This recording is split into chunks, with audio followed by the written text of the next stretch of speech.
Is a 40-point Lakers lead. It's the Pizza Hut Lakers postgame show. Big is back. It's bigger. It's cheesier. The Big New Yorker from Pizza Hut. Big pizza, bigger deal. $13.99 Big New Yorker only at pizzahut.com.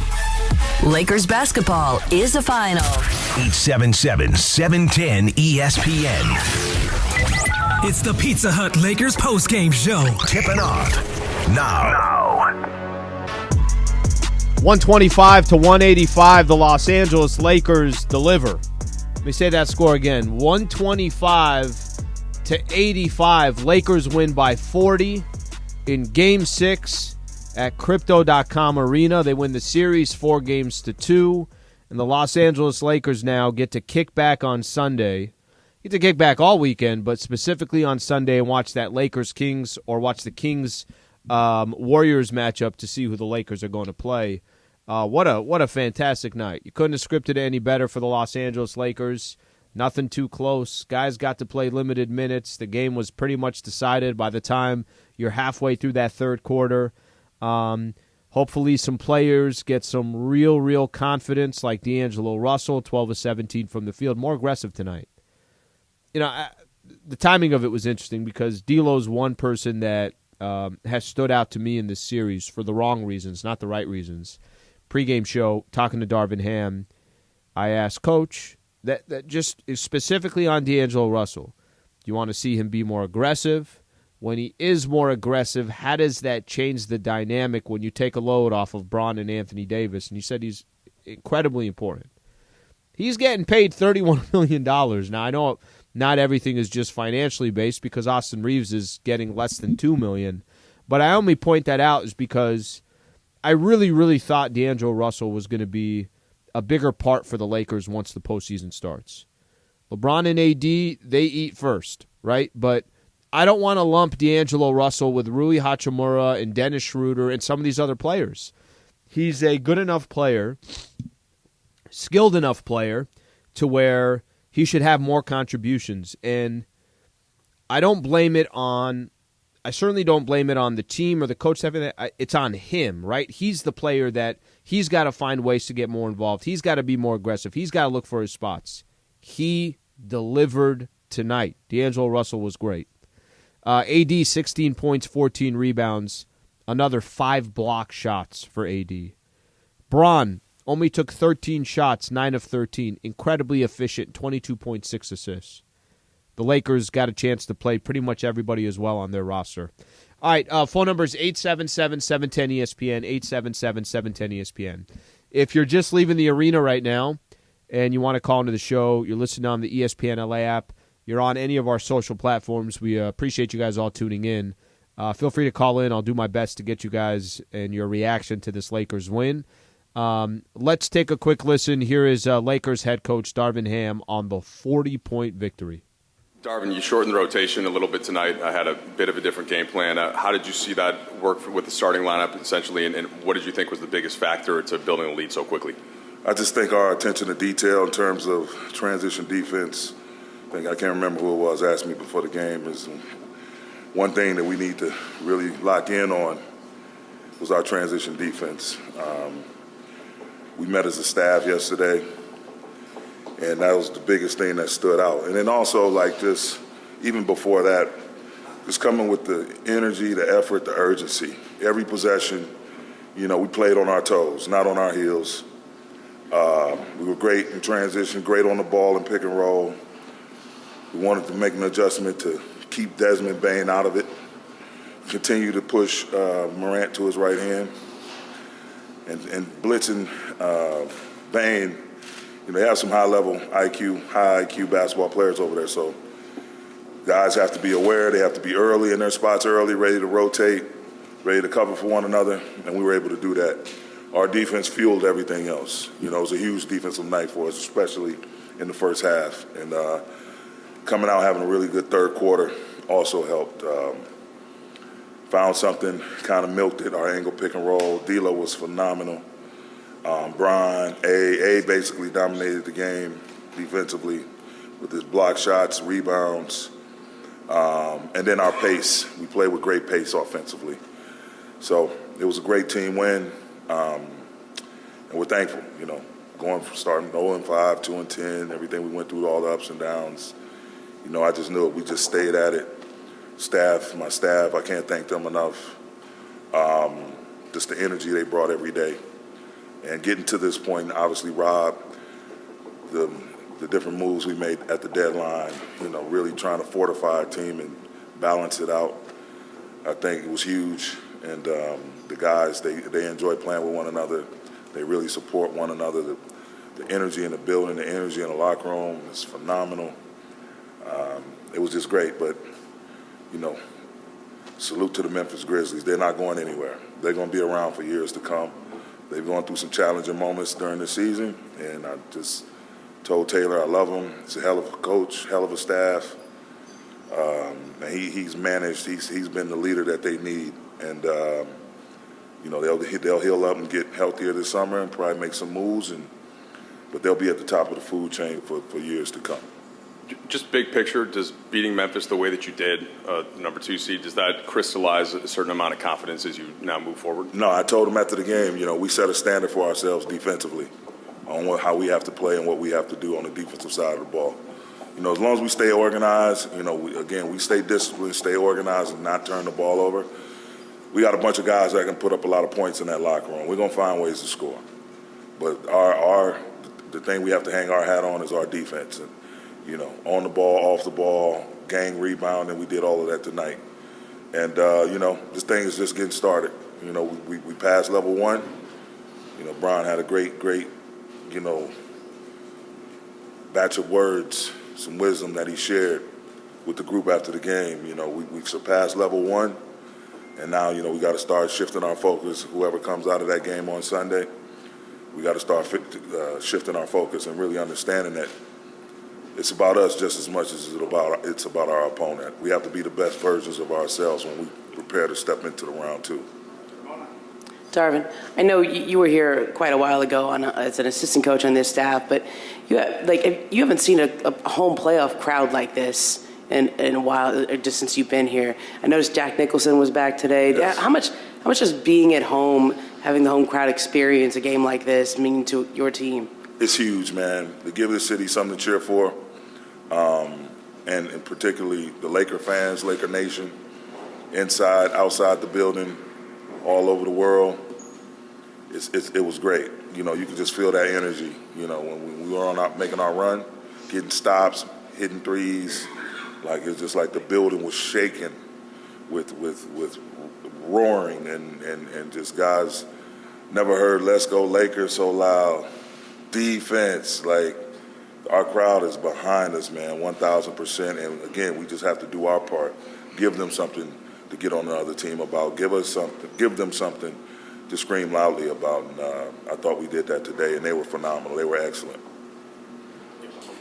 Darvin, AD had 26 blocks across the 6 games, got chants from the crowd tonight for saving the ball near the bench.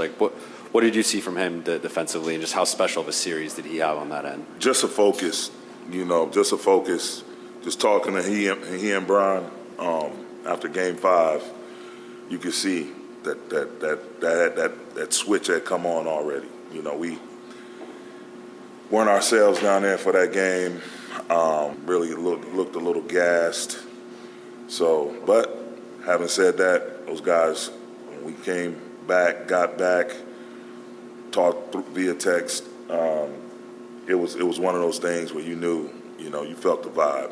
And when we showed up to the gym today, we had a team film session, basically looking at some of the stuff that went on in Game 5. Did our walkthrough, then we went through the normal process of the pregame film and so on and so forth. But you could just tell right away. I got here probably about 3:10.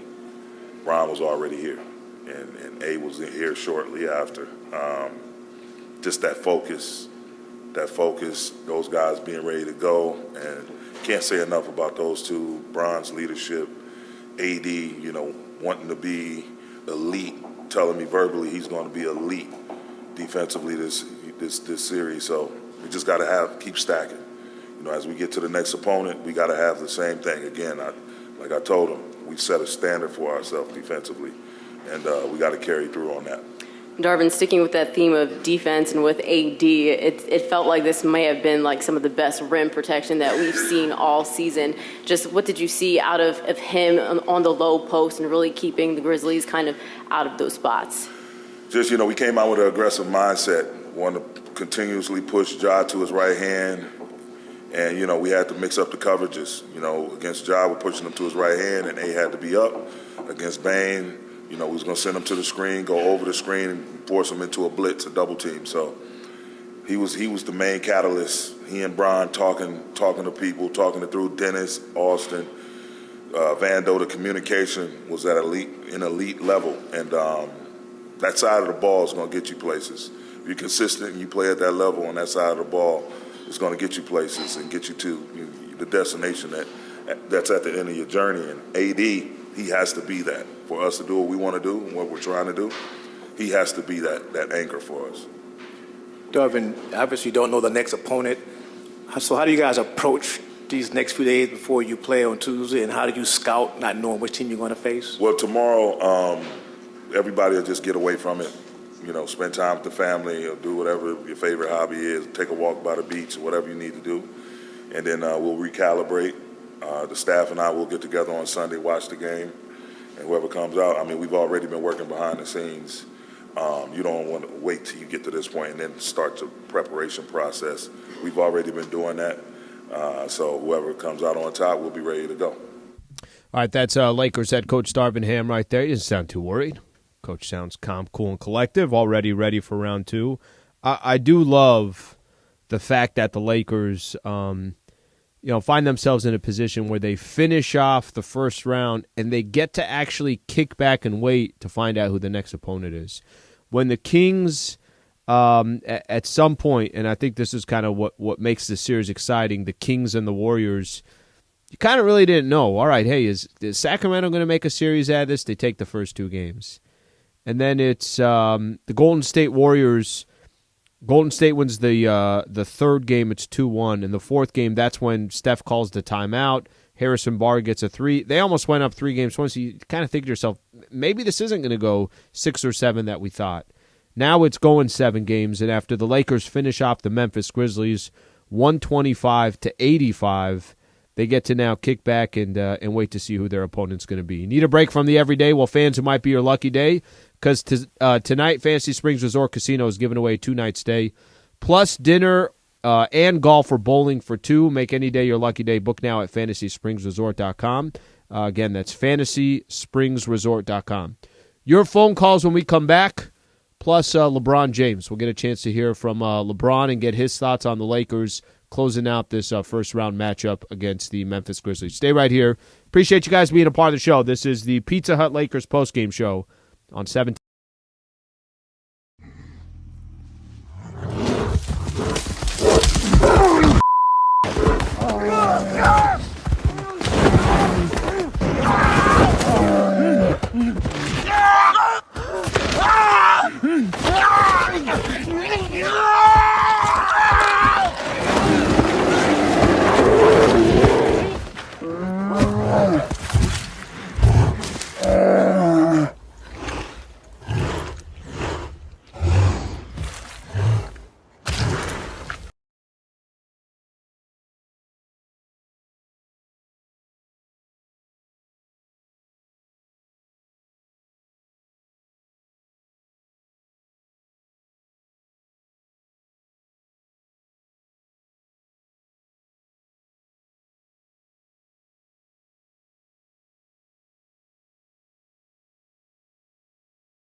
highlights from tonight's Lakers game and your reaction on the Lakers line. Presented by Pizza Hut. Big is back. It's bigger, it's cheesier. The Big New Yorker from Pizza Hut. Pizza Hut. Big pizza, bigger deal. $13.99 Big New Yorker, only at pizzahut.com. Hi, this is Anthony Davis of your Los Angeles Lakers. Hi, it's LeBron. The Lakers play here.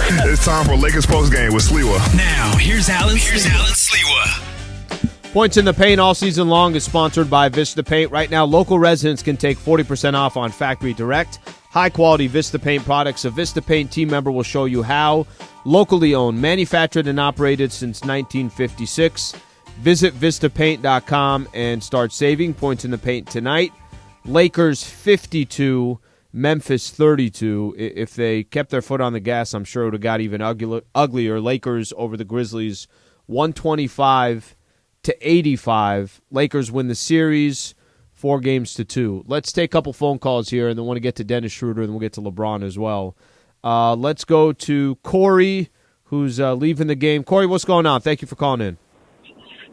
Great win. Bought a ticket about 2 hours before the game. I saw Momo walking around the arena, and I told her, I said, this has to be a defensive game. And I told her, I said, we got to keep Memphis under 80. And she just laughed at me.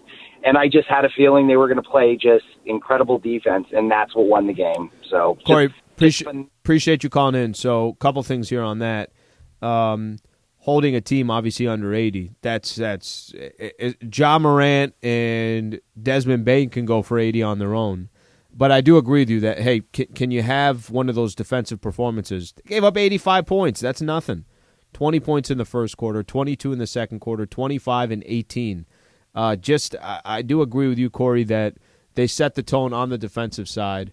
They had plenty of offense, especially with D'Angelo Russell chipping in with 31, and it wasn't a game. And if you're watching across the country in this one and you're looking for a good game tonight, this wasn't the one to watch because Lakers completely dominated and most definitely blew them out. Let me take one more quick call and we'll go to Dennis Schroeder. Steve in La Habra. Steve, what's going on? Hey, how you doing, buddy? Good, man. Thanks for calling in. Hey, the Lakers looked really good tonight. I'm Clipper Steve, so but I'm happy for the Lakers, but I'm just worried about, the amount of minutes that they're playing. I hope that, they can they shouldn't have been playing so many minutes in the third quarter when they're up that many points, because all it takes is for LeBron or AD to, step on somebody's foot and twist an ankle. I mean, when you're up by that many points, you should rely on your bench to keep the lead. So, Steve, I'll say this, and I appreciate you calling in. Last game, I didn't like when the Lakers were down 20-plus points and their guys were still playing. This game, I think it's kind of normal. You're going to basically play through the third quarter, and then the fourth quarter you're going to sit out. The good news, Steve, is the Lakers actually get some rest now, right? They don't play until Tuesday. So I think they were all right in this one. I understand where you're coming from, but I think ultimately it was Game 5 where I think that was more questionable. All right, this is Dennis Schroeder on the Lakers win. It's one thing to have to close out a series, but to do it in a 40-point effort. What was this one a result of for you guys? We didn't try to go back to Memphis. We did a great job. Defending, AD being everywhere, JV, everybody just chipping in, being active on the defensive end. And then when we got stops, we just ran. Everybody touched the ball. We was moving it and made our shots. What do you think this team showed you guys as a whole? Obviously, you knew what you were capable of defensively, but the moments, especially tonight, the moment Anthony with the crowd, and just what you guys are really capable of? We got so much talent on the offensive end. We ain't got to, worry about that end. I think on the defensive end, we got to, bring that every night, even if we don't make our shots, that we, defend on a high level. And that's what we did tonight, and just got to keep that train going. Who would you like to see in the next round? Don't matter. We just focus on us, try to do the best as possible, try to play like tonight, and then we'd be in great shape. But for us, like I said, it don't matter who wins. And Sunday, 12:30, I think we probably gonna watch the game, and then we know, and then we're gonna start prepping. How much of a tone did AD set with his first half play, especially defensively? I mean, he's been doing it all season. He's a defensive player of the year in our eyes, in our locker room. Been doing it since game one, and I mean, right now he's on a really high level defensively. I think he took it personal against Jaren Jackson, and we just need to keep him there. Dennis, they are not a shy team. Memphis, they talk. You guys didn't really say a lot in response over the course of the series, but how much of it did you guys use, keep, store over the course of the series? Yeah, I mean, Vaughn said something before the game. They wanted to bring it back to Memphis. Bain, I think, was saying that, but we took it out on the court. And I think a 40-point deficit to win by 40. It's a big-time win for us, big accomplishment because they're ahead of the team. And but we still got it done and going to the next round. I love that from Dennis Schroeder saying there at the end that Braun had told them, obviously Desmond Bain guaranteed that it's going to go back to Memphis, and they did their talking on the court. That's the one thing. Memphis has talent. They really do. And who knows if Steven Adams was playing and Brandon Clark. Luke Kennard couldn't go in Game 6. Just injuries depleted them. Ja Morant was injured all series. Ja Morant didn't play in Game 2. But there is, I think, a certain respect to the game, right, where you can talk. That's okay. But, damn, you got to back it up. And if you don't, Dylan Brooks, I saw Tim McMahon, who covers the Grizzlies and the NBA for ESPN, put out Dylan Brooks left, not talking again post-game. That just style of not running your mouth when you're winning, not running your mouth when you're not, and not addressing the media when you're not. Memphis has got they got a long way to go maturity-wise to get where they need to get to. Levi in Wisconsin. Levi, what's going on? Hey, Alan, how you doing, my friend? I'm good, brother. Thanks for calling in. You bet. At 1:01 in the morning my time, but 11:01 p.m. your time, I'm fine with it. But anyway, man, that was awesome what the Lakers did. This was the best team performance I've seen all season long. So AD was spectacular. If he continues to play like that when healthy, folks, this team could actually win the whole thing, in my opinion. So, and D'Lo, man, great job for him. I'm just so happy that he really stepped up. And if he continues to play like that consistently, this team can go further. I'll let you guys go because I know you got a time schedule. So thank you, Levi. My call, man. Appreciate it, brother. Thank you for staying up out in Wisconsin and listening. I'll tell you this, what Lakers do moving forward, we'll have to wait and see. But this type of performance tonight, I'm sure there's a couple teams in the NBA churning their head and saying, wow, did you see the way the Lakers closed the Memphis Grizzlies out in that final game by 40? Here's LeBron James on the Lakers' blowout win against the Memphis Grizzlies. LeBron, the only player that's played this much in year 20 of the playoffs is Kareem. Just wondered, at the level that he was then, how were you able to put this together to respond to Game 5? Where did that start mentally, and then when did you start to feel that swell with your teammates as well on the court tonight? Probably when we landed back in LA after Game 5. The whole thing in my mind was how much rest I can get. Going from that Game 4 where we expended a lot of energy in that game and then had to leave the very next morning and, trying to bounce back to Game 5.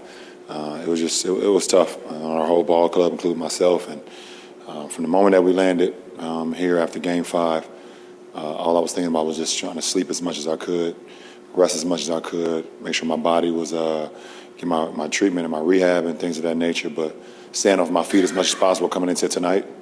And felt pretty good when I woke up this morning. I felt excellent, actually, this morning, and reason I was here so early, too. But it was a good bounce back for us, a big-time game for us, and, we fed off our fans once again, and, it's great for us to be able to give back to them like they gave to us tonight. If we could keep our questions to one, please, so I can try and give as many people questions as possible, that would be great. We'll go with Dave. LeBron, over here on the side, we know the rigors of the job can sometimes be tiring, 40-plus minutes, the travel woes, all the alike, and sometimes your opponents may key in on that as they view you? How does the game of basketball keep you young? Well, I mean, obviously, as I get older, I'm playing with much younger guys. I think my boys keep me young, meaning my sons, they keep me young. So, I mean, usually before games, I watch a lot of film on the opponent. But my son Bryce actually had an AAU game, EYBL game in Phoenix tonight. So up until probably about 45 minutes on the clock, I was watching his game. And watching him going out there and performing and seeing him play, that kind of inspired me as well. It kept me young tonight. Hey, Bron. Obviously, you guys wanted to treat tonight like a Game 7. In what specific ways did you do that, and how did you instill that mentality down through the team? No, it was definitely a Game 7 mentality for us. We understood that we had an opportunity to play in front of our fans, and we want to try to end it tonight. We came out with a disposition, with a next play mentality, and even when we made mistakes, we brushed it off right away and moved on to the next play. So I just think from the start of the game, we was just locked in on our game plan, and all the way till the final seconds of the game. LeBron, when you signed with this team in 2018, you talked about moments and stuff like that and the opportunity to have these special moments here, but all sorts of circumstances kept a lot of those from happening, injuries, COVID, no crowds, et cetera. Was there any moment tonight that stood out to you as like, this is why you wanted to be a Laker? I just wanted to be a part of a historical franchise when I decided to come here and be able to just change the narrative of what the franchise has been going through before I got here for a few years. Obviously this franchise is known for winning championships and winning big and playing in big games and being a part of the postseason and the fans coming out and having an opportunity to be a part of that. So, tonight is another moment that I've always envisioned. And when I became part of this franchise, and like you said, because of circumstances, things of that nature, COVID and, injuries and things of that nature, we haven't had many postseason games with a full capacity season, full capacity stadium. So far we've had 3 and they've been electric in this postseason, and we'll hope to continue that in the next round. Bron, how dominant was AD defensively during this series? I think he was AD. I think we all know, the world knows, the basketball guys know, the competition know that how dominant AD is defensively. He was AD. He was spectacular. LeBron, Darvin said that you shared some things with the guys after the game was over about the next level. What did you say to them, and why was it important for you to share that with that team? Because we got a young ball club with not much experience in the postseason, so just try to give my knowledge about what I've been through and what they could expect. So as hard as this series felt and as hard as this series was, it gets even harder when you move a level up. So we was able to conquer level 1, and now we move to level 2, and it gets harder and harder. So they understood that, and they'll be ready for it. Last 2, go Ramona, and then we'll end with Rachel. Bron, you talked about just the connection with the crowd in this game. Do you feel a deeper connection with the crowd in LA this year? Just as Dan mentioned that you didn't get to do that in 2020 and 21 and all that. I know Jack Nicholson was here for the first time since the last year's season opener. Do you feel that building as these playoffs go on and you get to play in front of this home crowd? I feel blessed to be able to play the game anytime I put on a uniform, and to be able to put on a Laker uniform and play for such a historical franchise. It's always an honor. The connection, I think you got to ask the fan. You got to ask the Laker fans what the connection is between me and them. I feel welcome. I'm happy to go out there and perform and showcase what I'm still able to do 20 years in the game, and hopefully I'll just add to more memories that they've had for so long with so many great players and so many great teams. And hopefully I can be a part of some of those memories. Last question. LeBron, what was your first thought when you saw the schedule for the next round being every other night, and what challenge is that? Well, it's definitely going to be a challenge, but both teams have to go through it. It's us, either Sacramento or Golden State. We're going to be both on the same schedule. The plus is that it's not a 4-hour flight like we were just taking to go to Memphis and losing 2 hours, during the process. So you was losing 6 hours just going back there, right off jump. So, we stay in the same time zone. We stay in the same state. It's an hour flight to each place, less if it's SAC, a little bit more if it's to the Bay. So that definitely helps. I know you guys are happy about that as well. Yeah, for sure. Especially BT, he going to wine country no matter where we go. So, he wrote them notes down already. He tapping in already. So it's all good, man. NBA's in a good place. All right, appreciate it. Thanks.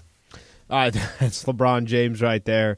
Shout out to BT, Brad Turner, frequent guest of the show there. Bron talking about him. Lakers obviously going to get some rest. We talked about that, how important that's going to be. I like what LeBron said. Yeah, that's going to be tough because they're going to play every other day. They're going to start Tuesday, so they'll go Tuesday, Thursday, Saturday, Monday, and then, obviously, if necessary from there, Wednesday, Friday, go on. But it works on both sides, right? It's not just the Lakers. It's also the opponent, which is the Sacramento Kings or the Golden State Warriors. They'll have to deal with that as well. Okay, more of your phone calls when we come back. Plus, we'll get a chance to hear from Anthony Davis. Stay right here. Lakers beat the Memphis Grizzlies 125-85. They win the series 4-2. Pizza Hut Lakers postgame show on 710 ESPN.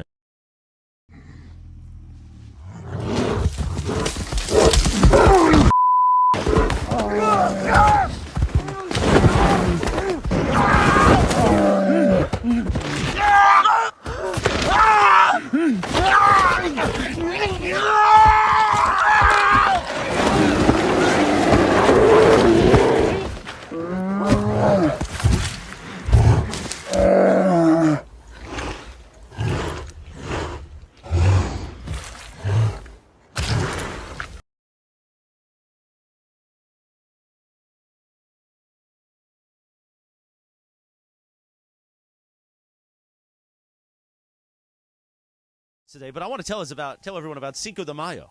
What we're doing on Cinco de Mayo. Going to be a party in North Orange County. The new Salitas, right there in Anaheim, right in front of Angel Stadium. Used to be the old Hooters restaurant. Our competition, Steve Hartman, your buddy, used to do a lot of remotes over there at that Hooters in Anaheim. Steve Hartman. Off the 57 and Catella Avenue. We're going to be there, though, 10 a.m. to 7 p.m. for Cinco de Mayo. Get ready to press the flesh with everybody from the 710 crew. Located at Catella Avenue, right near Angel Stadium. We're going to have Angels tickets. Yes. We're going to have a special pair of Mandy's tickets to give away that day, gift cards and more. Nice. So come on out. Cinco de Mayo. Put that on your calendar. We're all right going now. to be there, right? That's the 5th of May. Yes, Cinco de Mayo. The 5th no, of May. actually.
Highlights from tonight's Lakers game and your reaction on the Lakers line. The Los Angeles Lakers on 710 ESPN. Presented by Pizza Hut. Big is back. It's bigger, it's cheesier. The Big New Yorker from Pizza Hut. Pizza Hut.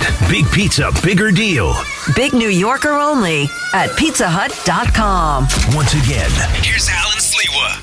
125 to 185. 125 to 85. The final score. Lakers over the Memphis Grizzlies. So series ends 4-2. Lakers now will face the Sacramento Kings, or they'll face the Golden State Warriors. I want to take a quick call here. We'll get to D'Angelo Russell as well. Solomon in Lake Balboa. Hey, Alan. Thanks for taking my call. Yeah, a couple of things here. Can you imagine if there was a game Sunday? Like LeBron was saying, that flight back beat. So, man, this just scenario played out so well. And all the games are in California, are going to be in California, which makes it so much easier. So I'm glad the Lakers, it just shows you when they set their mind to it, they can take care of business, which they did tonight. Shockingly, I did not expect a blowout like that. Finally, regarding D'Lo, nice to have a third scorer like that. If he can be consistent, I have to agree with an earlier caller.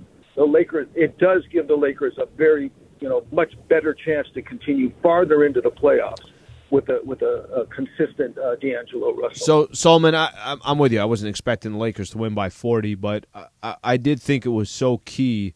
At least I've been hearing it the last couple of days. Hey, can't go back to Memphis. They go back to Memphis, it's over. And we don't know that whatever that would play out, but I do think that's why the Lakers put so much emphasis on ending it tonight.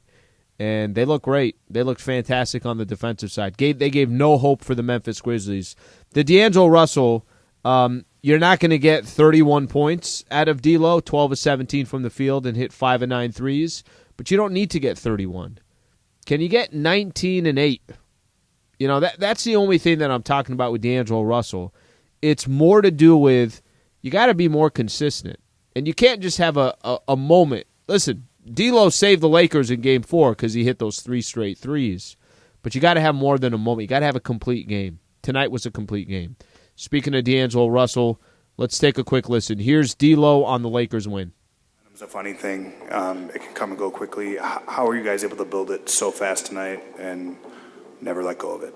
Just getting off to a good start. I think every game, the team that got off to a great start kind of had a better chance of winning. And tonight we wanted to make sure we got off to a good start, and we did that. Dave? Deal over here. You've played, 16 or 17 playoff games in your career. Never had shot better than 50% from the floor before. Playoff career high 31 today. Had that been something that had ever been kind of in your mind frame, that had been a thing? And what allowed you tonight to break through? It just happens like that, honestly. You got a lot of great talent in the playoffs, from the first round to the second round to the third round. And to dominate the game the way you dominate the game throughout the regular season is tough. It's tough. So to be in a position to actually make the shots I've been making the shots I've been taking, making the shots I've been working on my whole career. So to finally make some is definitely a good feeling, but the win was better, to be honest. D'Lo, how dominant was AD defensively in this series? Huge. I don't want it to go unnoticed with everything that's going on, but the fact that he was not scoring some games but always dominating the game defensively is huge for our team, and he's more than capable when he's on the floor. D'Angelo, just wonder what the evolution has been since you got here at the deadline, and kind of how the confidence of this team has evolved, and if it makes a difference to kind of actually win a playoff series now and reinforce some of what you guys had seen really from the start of how you started playing together. I think that's it right there. I don't think it was a confidence lacquer for our group. I think the energy since we made that trade or made that decision to bring guys here, we had an energy that was kind of contagious with our group, and that was one thing we could control. And we always came with that energy every day on the plane, on the bus. We always wanted to make sure we were still us, and we brought our us to this team, and it trickled down, and it was contagious. And guys, from the younger guys, kind of fell in the line, and it allowed everybody to want to see the next guy do better, play for the next guy.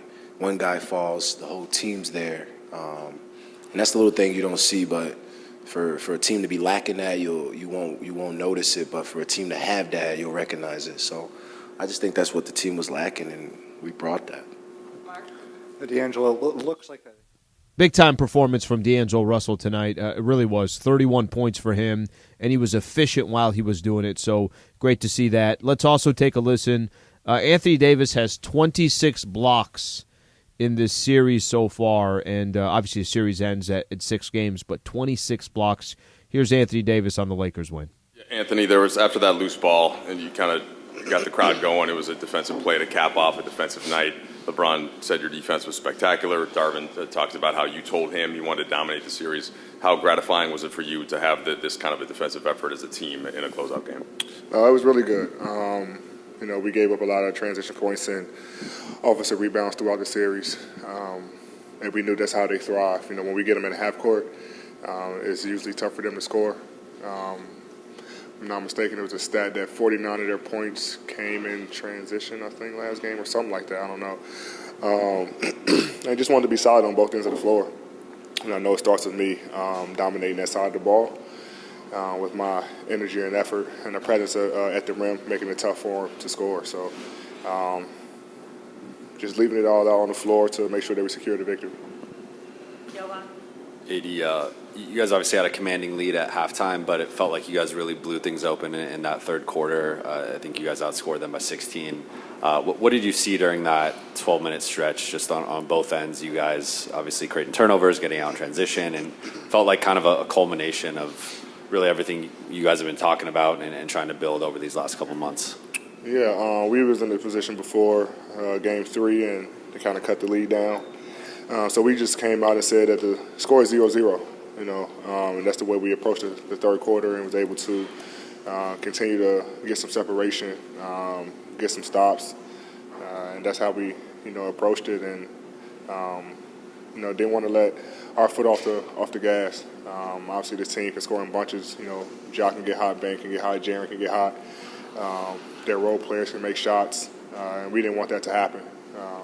So we just wanted to make sure that we wanted to keep our presence defensively, which led to a lot of transition points for us in the offensive end.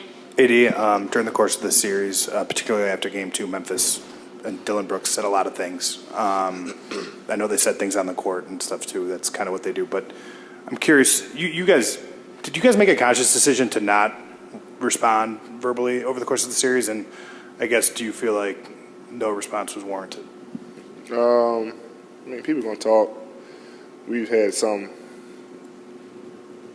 trash talk on the court in the series, but all the talking in the media and all that stuff, we just go out and let our game talk and play basketball. We try not to get in the back and forth with those guys.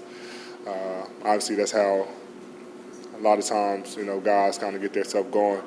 If a guy's constantly talking and you're not saying nothing back, there's nothing, and they're going to eventually stop. And I think that's what kind of happened with Dylan Brooks. But, we just wanted to let our game talk. Anytime we step on the floor, just play basketball and let the rest take care of itself. No, not really. I think, it was really, Bron and Brooks kind of going at it. Brooks trying to go at Bron and get him to say things or play differently, whatever. I don't know what his goal was, but Bron never fell into it, and guys on our team just kind of seen that and just no need to talk.